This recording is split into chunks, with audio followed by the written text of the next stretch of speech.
Hawley. Senator Donald Trump just tweeted out big news conference tomorrow morning, 10 a.m., Oval Office, concerning a major trade deal with representatives of a big, highly respected country, the first of many. Now, just the threat of trade deals got us $8 trillion in commitments for money from countries and from companies to build out manufacturing and infrastructure. I don't think anybody expected that part of the equation to happen. $8 trillion with a T. That's going to create high-paying jobs for Americans. We're almost at the $200 billion mark in terms of identified waste, fraud, and abuse.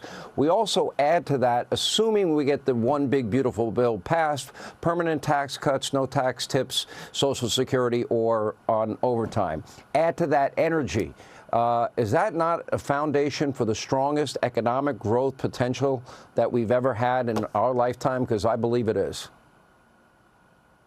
It's a foundation to return to the Trump economy of just a few years ago, Sean, which was the best economy of my lifetime, the best economy in any of our lifetimes. And what a difference from Joe Biden.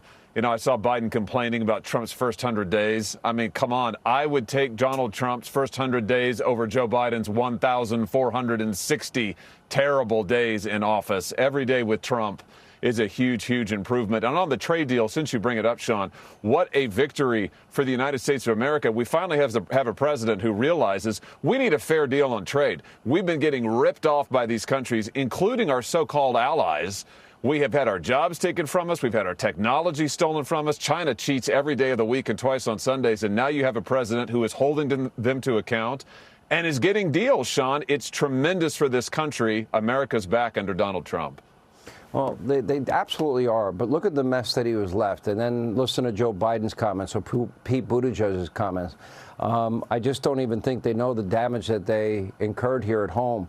The single biggest preventable national security disaster at our border, what they did with the economy, how they sat back. You know, all the war in Europe, all the land that Ukraine lost was under Joe Biden during his time as vice president and president. And he's going to lecture Donald Trump. What does he want America to spend another $300 billion fighting a proxy war for Ukraine? I'm not sure what his solution is. No, he doesn't have a solution, which is why he's out of office. But here's the thing that I think is so hilarious, is that Joe Biden and Buttigieg and all the rest, they now act like they have no idea how the country got into this state. I mean, my gosh, inflation's really high. Gee, how did that happen? I don't know. Maybe it's because Joe Biden shut down American energy production, spent $3-4 trillion on Green New Deal giveaways.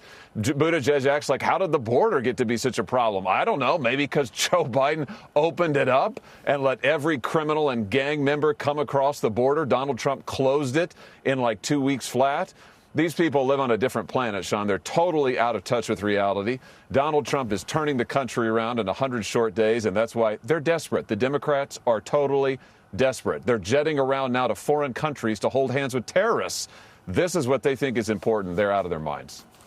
Well, there was one other thing that happened. I don't know if you noticed, both the Atlanta Fed and Goldman Sachs both put out new GDP projections. The Atlanta Fed was the most interesting to me because they're widely watched by a lot of people. And their new model for real GDP growth in the second quarter is 2.2%, up from 1.1%. Goldman Sachs, they went up even higher. They revised their forecast from negative 0.3% to positive 2.4%.